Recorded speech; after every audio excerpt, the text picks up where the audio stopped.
अखिलेश जी ने निमंत्रण वापस किया, तो ये हनुमान प्रभु श्री राम की नगरी में हनुमान का वास है। और हनुमान जी ने कहा है भूत और पिशाच निकट नहीं हुए, महावीर जब नाम सुना हुआ है। तो ये भूत और पिशाच है, यानी कि आप इनको भूत और पिशाच, हाँ ये भूत और पिशाच है, इनको आने की आवश्यकता भी नहीं है।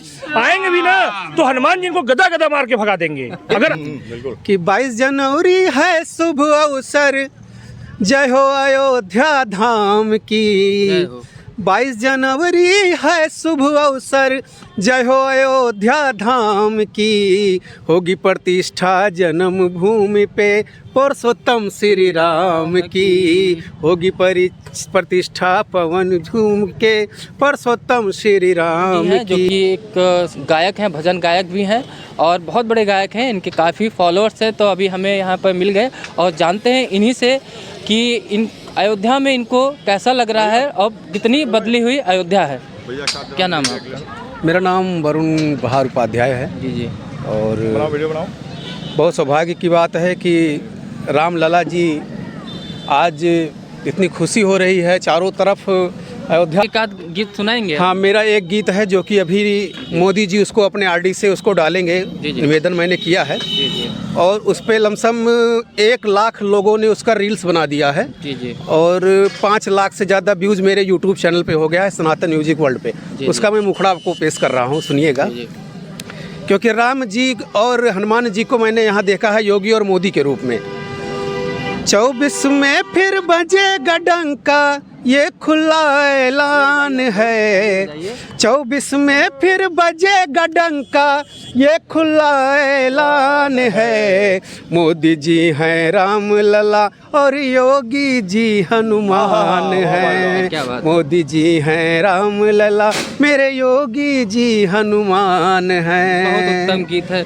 ये बहुत ही ट्रेंडिंग में चल रहा है। आपने मोदी जी को राम और योगी जी को हनुमान बना दिया। प्रदर्शित भी होता है कि हाँ, जब तक वो दोनों नहीं थे, जब तक केंद्र में मोदी जी नहीं थे और राज्य में योगी जी नहीं थे, अनुमान ही नहीं था कि मंदिर और हमारा अयोध्या बन भी गए होते तो अयोध्या शायद इस तरीके से सजा नहीं होता। तो आप बदली अयोध्या के बारे में क्या कहना चाहेंगे? और जो लोग नहीं आ रहे हैं, न्योता पाने के बाद, न्योता नहीं मिला था तब तो आने के लिए तैयार थे, न्योता मिलते ही बस वोट के लालच में बदल गए। हम भी सजा रहे हैं भैया। उनको मिर्ची लग गई है और मिर्ची लग गई है तो जाहिर सी बात है वो नहीं आएंगे।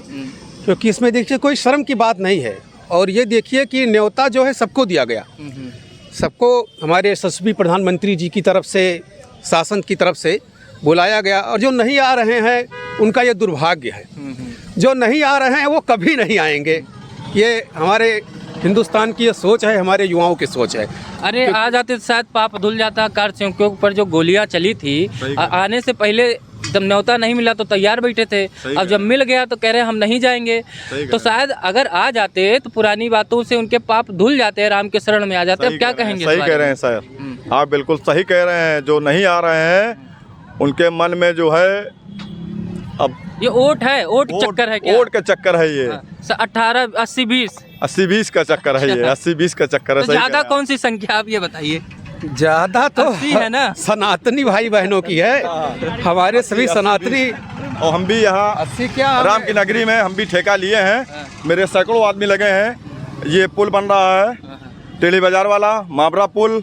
और ये पीछे वो बन रहा है, क्या नाम है आपका, पार्किंग में मेरे आदमी लगे हैं सब। क्या नाम है आपका? मेरा आरिफ खान नाम है, मैं फैजाबाद का हूँ। ये देखिए आरिफ खान जी हैं। जैसे कि कुछ लोग सिर्फ मुसलमानों को समझ रखे हैं अपनी बपौती की, हम ही को वोट देंगे। अब देखिए आरिफ खान जी हैं, इनके तरफ से पूरे अयोध्या को किस तरीके से सजाया जा रहा है, किस तरीके से ये भी भगवान रामचंद्र जी के कार्य में लगे हुए हैं। तो इससे देश में ये संदेश जाता है, उन नकारात्मक शक्तियों को भी संदेश जाता है कि यहाँ हिंदू मुसलमान जैसा कुछ है नहीं, राम सबके हैं, राम किसी एक के नहीं है। बिल्कुल सही बात आपने कहा, बिल्कुल सही बात है। हम भी तन मन धन से लगे हैं, पूरा अयोध्या में छाए हैं, एकदम चारों तरफ फैले हैं आदमी। हम भी दौड़ भाग कर रहे हैं, मेहनत कर रहे हैं, उसका मेहनत का फल हमको भी मिल रहा है। जी जी। हाँ। और बहुत ही सौभाग्य की बात है कि देखिए यहाँ पे मुस्लिम वर्ग वो भी जो है दीप जलाएंगे, दीप उत्सव मनाएंगे। और इतना उत्सव हमसे कहीं ज़्यादा लालसा उनमें लग रहा है जो अयोध्या के हैं। इसके पहले अयोध्या एक संकुचित नगरी हुआ करती थी। यहाँ बहुत ज़्यादा प्रशासन का ध्यान नहीं रहता था, ना सरकार ध्यान दे रही थी, ना उस तरह से उन्माद था, किंतु श्रद्धालु जो पूरे देश के हैं वो अयोध्या आते रहते थे पहले भी, और अब श्रद्धालुओं की तादाद बढ़ गई है। उसका विशेष कारण यह है कि हमारी सरकार भी विशेष ध्यान दे रही है, पर्यटन क्षेत्र के रूप में इसको, तीर्थ क्षेत्र के रूप में इसको विकसित किया जा रहा है। इस नाते इसका पूरे देश में प्रचार प्रसार हो रहा है। कुछ लोग जैसा कि अपने घर पे क्या करेंगे, किस तरीके घर पे दिए जलाएंगे, राम जी के आगमन में हम लोग बहुत वहाँ पर वो उत्सव मनाएंगे। बताइए कि जैसे कुछ लोग निमंत्रण का इंतजार कर रहे थे और निमंत्रण मिल गया उसके बाद भी नहीं आ रहे, ऐसे लोगों को क्या तो ऐसे लोग मानसिक संतुलन इन लोगों का खराब रहता है कि वो लोग नहीं चाहते थे कि अयोध्या में श्री राम भगवान रामचंद्र का मंदिर बने। आज वो बन के तैयार हो गए और 22 तारीख को हर घर में दीपक जलेगा और इसको एक दीप उत्सव की तरह देखा जाएगा।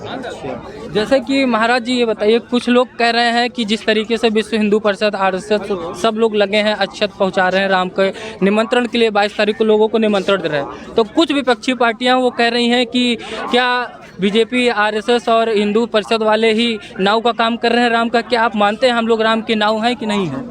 नहीं, अब शुरू से उन्होंने ही इसको इस काम को हाथ में लिया है, तो वो लगे रहे हैं इस काम के लिए। और नाव की बात इसमें है ही नहीं, हो भाई किसी को तो लगना पड़ेगा।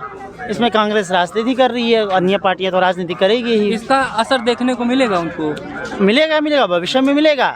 यहाँ तक कि मिलेगा। अभी तो मंदिर नहीं आ रहे हैं, 22 तारीख के बाद जब अगला चुनाव आएगा ये सब धोती पहन के आएंगे रामलला के दर्शन करने। अभी भले ही मना कर रहे हैं, देखिएगा ये। तो आप क्या कहना चाहेंगे जो लोग नहीं आ रहे हैं? आएंगे, आज नहीं तो कल आएंगे, ऐसा अपना विचार है। किस वजह से? कुछ चंद वोट के चक्कर में नहीं आ रहे हैं या अपने आराध्य वोट की यहाँ बात ही नहीं है। हमारा सनातन धर्म एक बार फिर से त्रेतायुग, इसलिए आएंगे। वोट का कहाँ से बात आ रहा है? नहीं, जैसे वो लोग कह रहे हैं कि कुछ उनके सांसद लोगों ने बोला है कि इंडिया गठबंधन को एक तरीके से जाहिर करना पड़ेगा कि वो अयोध्या ना जाएं, तभी हम उनके साथ रहेंगे। इंडिया भी आए, सऊदिया भी आए, सारे लोग आए ना। हम क्या कहते हैं, वो तो हमारे ही बन सकते, वो तो प्रधानमंत्री हमारे देश के हैं। ये नहीं है कि मोदी जी और, लेकिन प्रभु श्री राम ने उनको भेजा है, ऐसा हमारा मानना है। और अच्छे कार्यों के लिए कोई न कोई को आना होता है। ये तो संयोग की बात है कि मोदी जी है। कितना बदला अयोध्या राम मंदिर बनने से?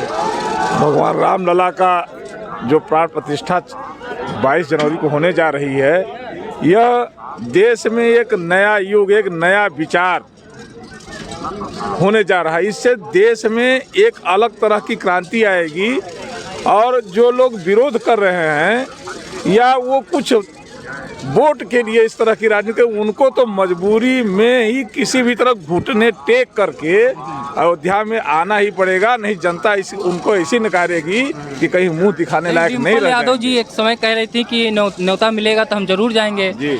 जब उन अखिलेश यादव जी को न्योता मिल गया तो कह रहे हैं बीएसपी अध्यक्ष को जानते ही नहीं है, हम क्यों जाएंगे? नहीं, वो जाने न जाने उनकी बात है। अगर भगवान राम में उनकी आस्था है तो उनको आना चाहिए। इससे साबित होता है कि वो दिखाने के लिए केवल मंदिर वोट के लिए हिंदुओं को एक तरह से बेवकूफ़ बनाने के लिए ये लोग केवल जाते हैं। इनका धर्म में कोई आस्था नहीं है, इसलिए वो केवल कुछ तुष्टीकरण नीति के तहत कुछ वोट के लिए वो लोग इस तरह का बयान देते हैं। उनसे सब हिंदू समाज पर कोई प्रभाव पड़ने वाला नहीं है। आरजेडी का ही एक बयान आया आज लालू जी के पार्टी का कि हम राम मंदिर से भी बड़ा मंदिर बिहार में बनवा देंगे। वो कुछ बनवा ले, लेकिन कहा जाता है कि जननी जन्मभूमि से स्वर्गादिप गरियसी, जन्म देने वाली माँ और जन्मभूमि का महत्व जो है वो आप कहीं कितना बड़ा मंदिर बना लें, लेकिन भगवान रामलला का जहाँ जन्म हुआ है उनका महत्व तो अलग ही है। इस धर्म में, इस हिंदू धर्म में, इस भारतवर्ष में जहाँ जनता जब उठती है तो राम राम करके सुबह से शुरुआत करती है और अंतिम यात्रा राम नाम सत्य से तय होता है। ऐसे भगवान राम को अगर कोई उनका वो कर रहे हैं कि नहीं हम बड़ा मंदिर कहीं और बना लेंगे, उससे कोई प्रभाव पड़ने वाला नहीं। भगवान रामलला अयोध्या में पैदा हुए थे। एक उनका लोगों ने एक विशेष अभी एक लोगों ने और बोला, बयान दिया है कि राम मंदिर अयोध्या में बन रहा है, लेकिन हम कृष्ण को मानने वाले, हम कृष्ण का मंदिर इनसे भी बड़ा बनवा देंगे। अब ऐसे लोगों को क्या कहेंगे जो मंदिरों में भी विभेद कर रहे हैं? नहीं, उनको तो कुछ तब धर्म के बारे में पता नहीं। भगवान राम और कृष्ण को बांटा नहीं जा सकता। वो दोनों एक ही हैं, एक ही रूप हैं। अलग अलग समय में आए हैं, लेकिन रूप तो उन्हीं का है। अलग अलग रूप में आकर के जब जब इस देश में धर्म की हानि हुई है, तब तब कोई न कोई उस रूप में कुछ लोग कहते हैं मोदी जी को प्राण प्रतिष्ठा नहीं करनी चाहिए, ये अधिकार मोदी जी का नहीं हो क्योंकि संवैधानिक पद पे बैठे हैं। आप ऐसे लोगों को क्या कहना चाहेंगे? देखिए, ये विषय जो है, ये कोई धार्मिक विषय के नज़रिए से इसको नहीं देखना जाना चाहिए। राम सबके हैं, राम पूरे देश के हैं और राम पूरे विश्व के हैं। और इस विषय को इस स्थान के इतिहास से, कल्चर से जोड़ के देखा जाना चाहिए। ये अवधपुरी का इतिहास है, रामचरितमानस का। ये बताइए, आपके नज़र में जन्म स्थान का महत्व और अन्य मंदिरों का महत्व अंतर नहीं दिखता है, जैसे कुछ लोग बोल रहे हैं? जी, ये तो प्रभु श्री राम ने स्वयं बोला है कि जो जन्मभूमि है वो स्वर्ग से भी सुंदर है, वो स्वर्ग से भी ज़्यादा प्रिय है। तो हम ऐसा कैसे कह सकते हैं? हर किसी के लिए उसकी जो जन्मभूमि होती है वो स्वर्ग से भी ज़्यादा उसे प्रिय हो, और होनी भी चाहिए। जैसे कि जो बाबरी पक्षधर थे इकबाल अंसारी, वो खुद आ रहे हैं यहाँ पे, उनको बुलाया गया निमंत्रण देके।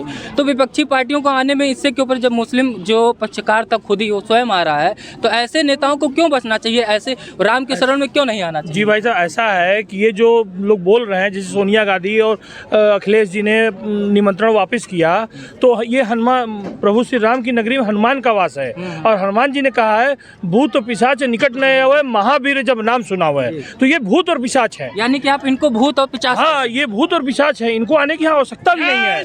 आएंगे भी ना तो हनुमान जी इनको गदा गदा मार के भगा देंगे। अगर आ भी गए गलती से कभी, तो इनको मार के भगा देंगे हनुमान जी। आपको लग रहा है कि ये लोग जो अपना कुकर्म किए हैं, उससे बचने के लिए नहीं आ रहे हैं, और अच्छा है ना आए।